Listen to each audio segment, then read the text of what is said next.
On a eu le luxe, l'automobile, on a maintenant la techno avec Apple. Apple qui lance un avertissement sur fond de coronavirus. Et on se demande maintenant à qui le tour, hein. Y a-t-il encore des secteurs qui peuvent être touchés par cette épidémie? On en parle tout de suite avec Mabrouk Chetouane. Bonjour Mabrouk. Bonjour Vincent. Vous êtes directeur de la recherche et stratégiste de BFT IM.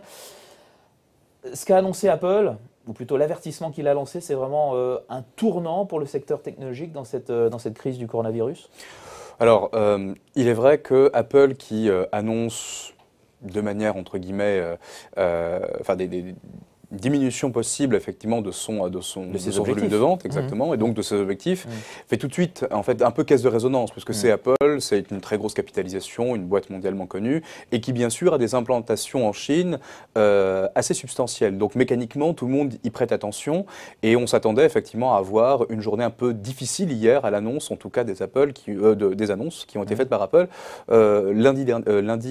Oui, c'était en plein President's Day. Exactement, le marché c'était un jour fermé, férié, Wall Street était fermé. Exactement. Et les marchés réagissaient le mardi. Mais finalement, cette réaction, elle n'a pas été si terrible. La réaction, c'était moins 1,8 en clôture. Voilà, moins 2, j'ai retenu, moins 1,8. Ouais. Donc au final, sur des révisions quand même assez substantielles, bon, après on parle effectivement de révisions qui vont de... Ce sont des fourchettes, hein, là aussi. Hein. Apple a été assez prudent en disant on communique sur à peu près une révision de l'ordre de 4 milliards de baisse de volume de vente au titre du premier trimestre. Hein. Il ne s'agit pas d'une révision sur l'ensemble de l'année. D'approvisionnement et baisse des ventes, hein, parce que la Chine est importante à deux titres pour Apple, en termes de production et de marché. Absolument. Et donc, il ne faut pas oublier que le coronavirus engendre deux chocs. Alors, c'est un choc exogène, mais deux chocs en cascade et simultané, un choc d'offre, donc sur la production, un choc de demande, puisque bien sûr, les mesures de confinement empêchent les Chinois de se rendre dans les Apple Store pour pouvoir consommer.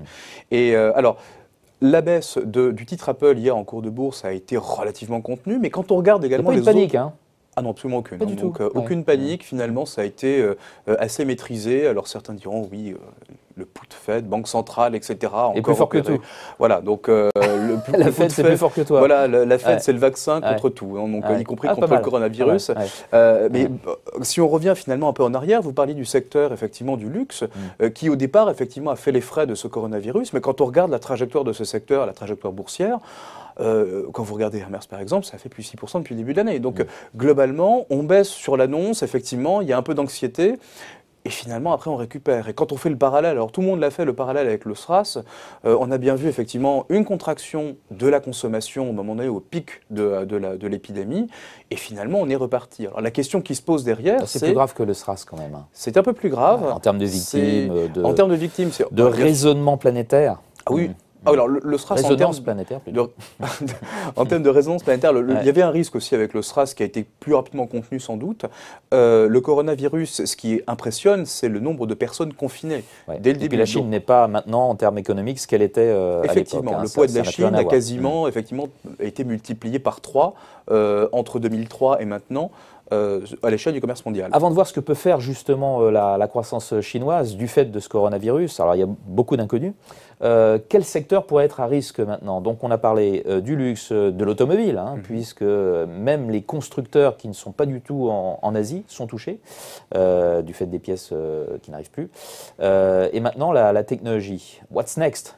Bah là, on a quand même balayé un spectre assez large. Hein. Donc, le secteur manufacturier, effectivement, pourrait être touché au titre du premier trimestre et possiblement au titre du second trimestre si jamais la crise venait à durer.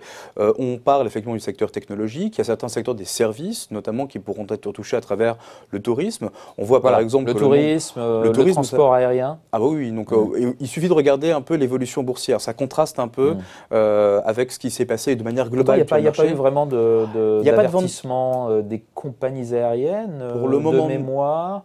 Club Med était très serein il y a encore quelques jours. Ben oui, mais quand vous regardez finalement, alors c'est vrai que les Chinois ne se déplacent pas vraiment de manière, on va dire, vont pas très très loin, donc ça reste pour le moment. Ils viennent jusqu'en France quand même. Oui, en termes de masse. Donc, ce que je veux dire, mais que les principaux touristes restent effectivement concentrés sur le sud-est. Alors, Et même l'Asie du Nord-Est avec le Japon, c'est ce qui va poser problème à l'économie japonaise aussi dans les mois qui viennent. Exactement. Donc on a quand même les touristes japonais qui dépensent pas loin de 250 milliards de dollars par an. Non mais là je parlais des touristes chinois au Japon qui maintenant... touristes japonais. Non, touristes chinois, excusez-moi. Touristes chinois qui dépensent pas loin de 250 milliards. Donc c'est des chiffres qui sont croissants puisqu'effectivement la demande touristique chinoise progresse. Et on a effectivement brutalement des mesures de confinement, un arrêt des déplacements des Chinois, qu'ils soient internes ou qu'ils soient même externes. Et donc mécaniquement, quand vous avez un pourcentage significatif du nombre de touristes qui ne peut plus se déplacer, là mécaniquement on va avoir des effets en cascade. Et là encore une fois, le problème qu'on va avoir, c'est de se dire est-ce que ce qui a été perdu va pouvoir être récupéré ? La réponse va être a priori non, puisque on va pouvoir pour l'économie chinoise. Pour l'économie chinoise, puisque les touristes qui n'ont pas pu se déplacer reportent entre guillemets leur déplacement et ne vont pas surcompenser entre guillemets leur déplacement. C'est-à-dire qu'on n'aura pas de phénomène de récupération de la perte. Et donc mécaniquement, on se dit que ce secteur pourrait lui aussi, le secteur du tourisme, et tous les effets, tous les secteurs qui sont connectés à ce dernier pourront faire les frais de ce coronavirus. Alors, il est encore peut-être un peu trop tôt pour parler là-dessus, mais de quelle manière l'économie chinoise, deuxième économie au monde, peut se remettre, récupérer après un tel choc? Alors, on a déjà eu des interventions ciblées de la Banque centrale. Donc, celle-ci est intervenue en indiquant de manière claire aux banques de renouveler toutes les lignes de trésorerie nécessaires aux entreprises qui voyaient leur activité interrompue. On a eu des baisses de taux de réserve obligatoires de la Banque centrale, donc imposées aux banques pour pouvoir faciliter l'injection de liquidités dans l'économie, faciliter le crédit. Donc, effectivement, on a une Banque centrale qui reste assez attentive, alors qui n'utilise pas, entre guillemets, le bazooka monétaire. Donc, les autorités font bien attention à ne pas, entre guillemets, brûler trop de cartouches et surtout à retomber dans les vieux pièges des relances un peu tout azimut du passé. C'est-à-dire, on relance, on va dire, de manière très substantielle, on génère des surcapacités derrière et on essaie de recoller un peu les morceaux. C'est pas le moment de faire des surcapacités, là. Pas du tout, alors justement. Que tout est à l'arrêt, justement. Exactement. Donc on y va de manière beaucoup plus ciblée et c'est quelque part, finalement, quelque chose que l'on voyait déjà de la part des autorités budgétaires. C'est que quand tout le monde attendait un plan de relance à cause, justement, du ralentissement économique suscité par la tension et la guerre commerciale sino-américaine, on se disait, la puissance publique va relancer. Ils ne l'ont pas fait de manière, encore une fois, importante comme ils l'ont fait par le passé à travers des dépenses d'investissement monstrueuses, construction d'aéroports, de capacités, etc. Ils l'ont fait de manière plus ciblée. Donc, évidemment, ça met un peu plus de temps pour porter ses fruits. C'est normal. Donc, puisqu'on touche finalement de manière plus chirurgicale l'économie, donc à un moment donné, l'effet ne va pas être immédiat. Donc, ce ne sera pas une reprise en V. Alors, ce sera une reprise a priori, entre guillemets, en V, puisqu'on a la demande interne qui va quand même repartir. Mais encore une fois, le thème, c'est de savoir, va-t-on compenser cette perte observée à cause justement de l'arrêt de l'activité économique? Et vous dites quoi? Non. Donc a priori, on ne va pas la compenser. Ce qui est perdu est perdu. Ce qui est perdu est perdu. Et on l'a vu à travers les différents épisodes passés. Parce que c'est de la consommation qui est perdue. C'est de la conso qui est perdue, effectivement. Alors, la production va pouvoir récupérer, mais on récupérera un petit peu, effectivement, mais on aura peut-être, finalement, des capacités qui vont être perdues, etc. Donc, au fond, on a un risque, et on l'a observé, encore une fois, lors de l'épidémie du SRAS. On a eu une perte, on a eu une diminution d'un point de croissance. Alors, on est passé de 11 à 10. Alors, effectivement, ce n'est pas non plus catastrophique à ce niveau-là.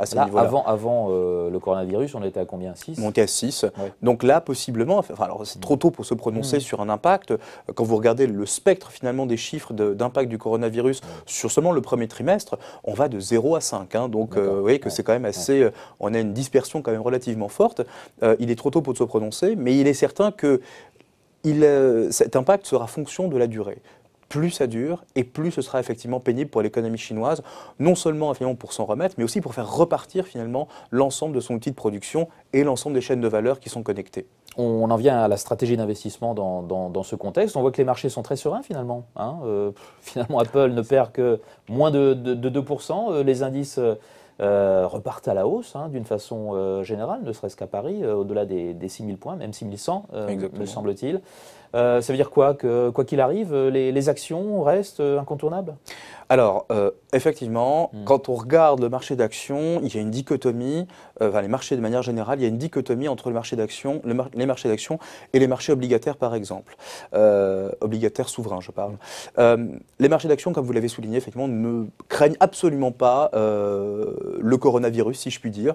Ils sont habitués maintenant. Oui. Alors, ils ont intégré. Finalement, oui, c'est intégré, surtout c'est qu'il y a l'anticipation que ça va être réglé, en fait. C'est ça, en fait. Qu'est-ce qui explique la croissance un peu insolente, finalement, de ces marchés, alors qu'on a un climat un peu anxiogène, il faut le dire, c'est cette confiance qu'ont les marchés dans la capacité à éradiquer finalement ce virus. Alors ça c'est un premier point.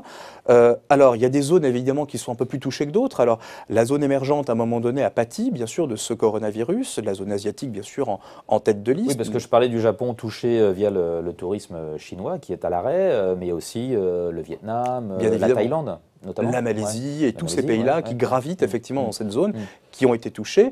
Donc la zone émergente, elle, a pâti. L'Europe, un peu moins, et les États-Unis, on va dire quasiment pas. Donc, et bien sûr, évidemment, ça s'explique de manière relativement simple.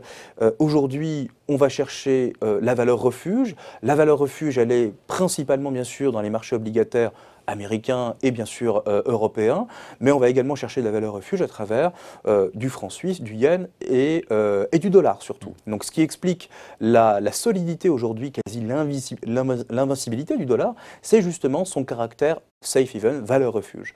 Et donc aujourd'hui, tout le monde va acheter des actifs en dollars, de la dette bien sûr. Est-ce qu'il faut acheter ce que tout le monde achète? Mais dans un mouvement effectivement un peu anxiogène, on ne peut pas, entre guillemets, réfréner la volonté de protection des investisseurs. Et vers quoi on va? On va vers les actions américaines. Pourquoi ce marché? C'est le marché le plus profond, c'est le marché le plus liquide, c'est le marché le plus résilient. Et donc mécaniquement, il y en a pour tout le monde et donc tout le monde y va. On se dit en période présidentielle, d'élection présidentielle aussi. Alors, je ne sais pas si en général il y a des statistiques qui généralement c'est plutôt que le marché monte toujours, mais oui, le marché en tendance avec quelqu'un comme Trump, ça avait marché. Alors c'était un peu plus volatile. Hein, c'était volatile parce qu'il y avait des doutes sur le secteur de la santé notamment. Oui, voilà. Mais alors bon, là finalement on se rend compte que son action sur le secteur manufacturier n'est pas forcément si efficace que ça. Donc ce n'est pas forcément une garantie de poursuite de la hausse des actions américaines, cette période de campagne présidentielle? Ce n'est pas une garantie absolue, bien sûr, mais ce qu'il faut bien voir, c'est qu'on a un différentiel de croissance aujourd'hui entre les États-Unis et la zone euro qui est bien sûr à la faveur des États-Unis. On a finalement donc tout ce qui va avec, donc les perspectives bénéficiaires qui sont là aussi un peu plus, on va dire un peu plus fortes aux États-Unis. Une Fed à la manœuvre. Bon, elle l'est aussi en Europe, mais elle n'a pratiquement plus de munitions, quoi. C'est ça le problème, c'est qu'on sait que la Fed peut baisser ses taux, la Fed peut relancer des programmes d'achat, la Fed a plein de marge de manœuvre. Très bien, merci beaucoup pour cette analyse, Mabrouk Chetouane, directeur de la recherche et de la stratégie de BFT IM. À bientôt. Merci.